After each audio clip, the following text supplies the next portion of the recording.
अथ विशिष्टपरिच्छेदः। अत्र वशिष्ठगुणनिरूपणम्। अभी तक द्रव्य आदि सब पदार्थों में 9 द्रव्यों और 24 गुणों में से शब्द तक के गुण, बुद्धि के भेदों में स्मृति तथा अनुभव में भी यथार्थानुभव का निरूपण किया।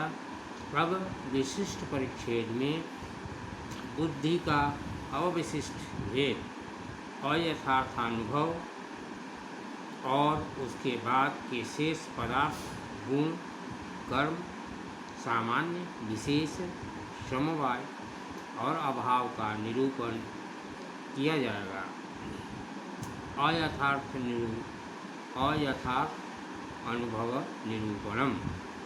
अयथार्थ अनुभवम् त्रिविधः: संशय विपर्यक तर्क भेदात् एकस्मिन् धर्माणि विरुद्ध नाना धर्मा वैशिष्ट्या वर्गा हि ज्ञानं संशयः यथा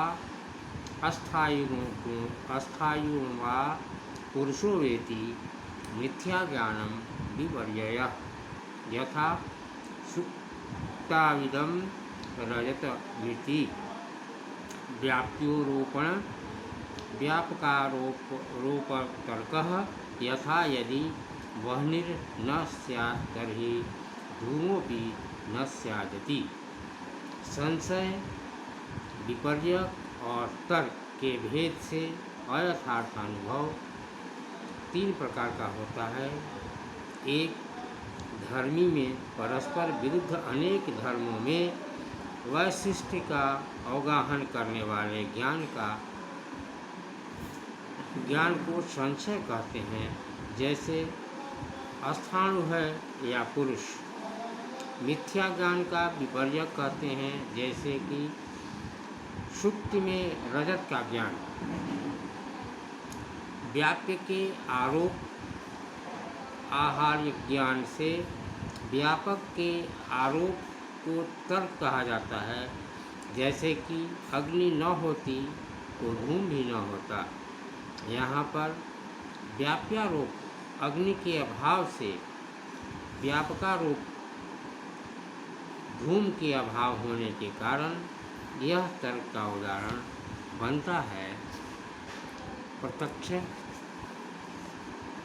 परिच्छेद में अयथार्थ का लक्षण किया गया था कि तद भाववती तत्प्रकार को अनुभव यथार्थ, अर्थात उस प्रकार के अभाव में उस प्रकार के विशेष का ज्ञान होना अयथार्थ अनुभव है। और अब उस अयथार्थानुभव के भेद बता रहे हैं कि अयथार्थ संशय, विपर्यक और तर्क के भेद से अयथार्थ अनुभव 3 प्रकार का होता है। संशय का लक्षण बताते हैं। एक अस्मिन, एक किसी धर्मी अर्थात सामने स्थित पदार्थ में विरुद्ध व्याधिकारक जो नाना धर्म, अस्थाणुत्व, पुरुषत्व आदि उसका वैशिष्ट्य संबंध तद वर्गा ही तद विषयक ज्ञान ही संशय है। अर्थात एक विशेष में परंपरा विरुद्ध अनेक विषयों से युक्त जो बुद्धि है उसे ही संशय कहते हैं। जैसे कि दूर स्थित कुछ ऊंची वस्तु को देखकर पहले तो यह निर्णय हो पाता कि वह आदमी है, तो यहाँ कुछ धूल आदि या मिट्टी का टीला है। उक्त प्रकार से निर्णय न हो पाने की अवस्था ही संशय है। उन्नत वस्तुओं को देखकर उसमें अस्थाणुत्वाभाव और मनुष्यत्वाभाव उभय विधि का आभास होना ही संशय हुआ। एक धर्मी उस उन्नत वस्तु में स्थानवत् विशेष या मनुष्यत्व विशेषण उभय विधि विशेषण का आभास हो रहा है। इस प्रकार के ज्ञान को संशय कहते हैं। तात्पर्य यह कि एक विशेष्य में भाव और अभाव दोनों विशेषण के रूप में भाववासित होना ही संशयात्मक ज्ञान माना जाता है। और जैसे भूमि घटयुक्त है या नहीं, यहाँ पर भाव और अभाव दोनों का आभास हो रहा है। संक्षेप में कहा जाए कि एक धर्मी में भावाभाव की और पुरुषत्व तद्भाव, स्थाणुवत्व तद्भाव, इस तरह की जो मति बुद्धि होती है उसी को संशय कहते हैं।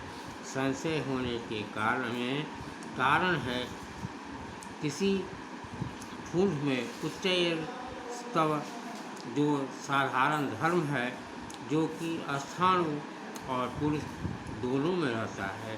केवल उच्च स्तरत्व या तो ज्ञान संशय होने में कारण है। विपर्यक का लक्षण बता रहे हैं कि मिथ्या ज्ञानम, मिथ्या ज्ञान को विपर्यक कहते हैं। उस समय उस प्रकार में विशेषण के अभाव में इस प्रकार का विशेषण का ज्ञान कराना अयथार्थक ज्ञान है और उसी का विपर्यक, भ्रम, विपरीत भाव आदि शब्दों से कहा जाता है। और यदि मिथ्या ज्ञान, मिथ्या शब्द का ग्रहण न होता, यथार्थक ज्ञान में अति व्याप्ति होती, क्योंकि उस लक्षण होता ज्ञानम विपर्ययः, यथार्थक ज्ञान में अति व्याप्ति वारण के लिए विपर्यक का लक्षण मिथ्या शब्द को जोड़ा जाता है। विपर्यक का उदाहरण दिया है सुक्तो रजतम इति ज्ञानम। शक्ति एक पदार्थ है जो देखने में चांदी जैसा होता है। सुक्ति को भी चांदी मानना विपर्यक है, अर्थात मिथ्या ज्ञान है। इसी को भ्रम, विपरीत भाव भी कहते हैं। और विपर्यक उसे कहते हैं जो वस्तु स्थिति के विपरीत होता है। दृश्यमान वस्तु में विद्यमान न होने वाला धर्म हमारे ज्ञान में विशेषण की भांति तरह भाषित होता है। जैसे रात के हल्के अंधेरे में सामने विद्यमान रस्सी को कोई सर्प समझ लेकर चिल्लाने लगता है, तो कोई सुक्ति को रजत समझ बैठता है। और इसी तरह मरु प्रदेश में तप्त बालुका में जल का भी भ्रम होता है, जिसको वेदांत में बहुत चर्चा है। और इसी तरह वस्तु स्थिति का अनुगुण नहीं है, अर्थात अर्थ के अनुसारी नहीं है। और यथार्थक ज्ञान है वह किसी दोषवश होने लगता है। अब तीसरा अयथार्थक ज्ञान तर्क का लक्षण बता रहे हैं कि व्याप्यारोपण, व्यापक के अभाव से व्यापक का आरोप करना तर्क कहलाता है। व्याप्त अग्नि के अभाव में आदि का आरोपित आहर्य ज्ञान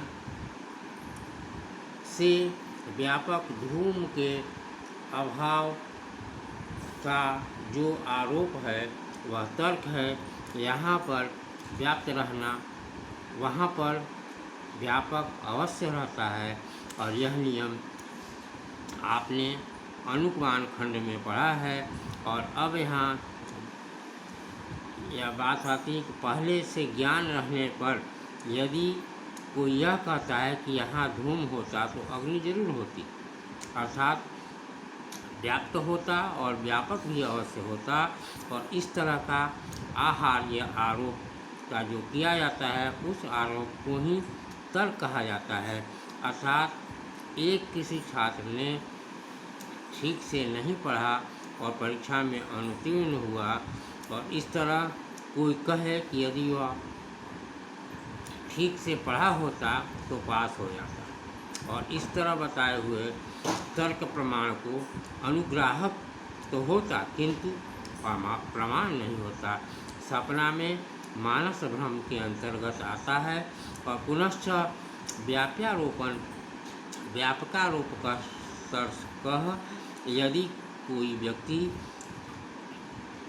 धूम में घूमते हुए भी अग्नि के विषय में संदेह करता है और बोलता है कि पर्वत में अग्नि नहीं है, उत्तर में यदि कोई कहे कि धूम है तो अग्नि भी है, तब यह शंका उत्पन्न होती है कि धूम होने मात्र से अग्नि है इसका प्रमाण है, अर्थात अग्नि इस पर्वत में है, ऐसा प्रश्नकर्ता का संशय हो।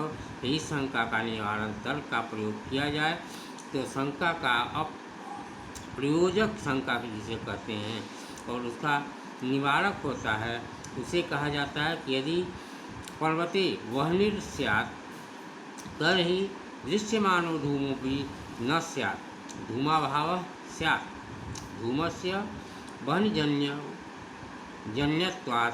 यह अर्थात यदि पर्वत में अग्नि नहीं होता तो दृश्यमान धूम भी नहीं होता, क्योंकि धूम अग्नि से ही उत्पन्न होता है।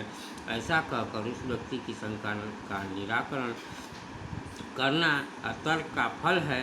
और यहाँ पर व्याप्त है अग्नि का अभाव और व्यापक है और धूम का अभाव। जो व्यक्ति उक्त शंका का निवारण कर रहा है वह यह जानते हुए कि पर्वत में अग्नि है फिर भी निषेधपूर्वक यदि अग्नि न होता तो धूम भी नहीं होता, ऐसा आरोप लगाता है। और ऐसा आरोप को आहार्य भी कहते हैं। इति अयथार्थानुभवः।